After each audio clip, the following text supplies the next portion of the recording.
എൻ്റെ അനുഭവത്തിൻ്റെ വെളിച്ചത്തിൽ എനിക്ക് മനസ്സിലായ ചില കാര്യങ്ങൾ. നമ്മുടെ ജീവിത പങ്കാളിക്കോ, നമ്മുടെ ഉറ്റ സുഹൃത്തിനോ, അതുമല്ലെങ്കിൽ നമ്മുടെ അടുത്ത ബന്ധുവിനോ നമ്മളോട് താല്പര്യം കുറയുന്നതിൻ്റെ ചില സൂചനകൾ അവർ സ്വയം നമുക്ക് തരുന്നതാണ്. അവർ നമ്മളോടുള്ള സംസാരം ദിനം പ്രതി കുറയ്ക്കുന്നു. നമ്മളിൽ നിന്ന് പലതും ഒളിച്ചു വെക്കുന്നതായും കളവ് പറയുന്നതായും തോന്നും. ഒരു നിമിഷം പോലും ഫോൺ താഴെ വെക്കാത്ത രീതിയിൽ അവർ ഫോണിന് അടിമപ്പെടുന്നു. നമ്മുടെ വാക്കുകൾക്ക് അവർ പുല്ലുവില പോലും തരികയില്ല.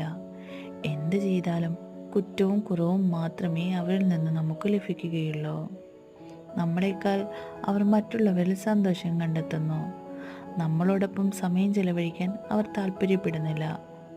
ഈ വക കാര്യങ്ങൾ ഇത്തരക്കാരിൽ നിന്ന് നമുക്ക് കിട്ടുകയാണെങ്കിൽ ഉറപ്പായും അവരെ ശല്യപ്പെടുത്താതെ സ്വയം നമ്മൾ പിന്മാറിയിരിക്കണം.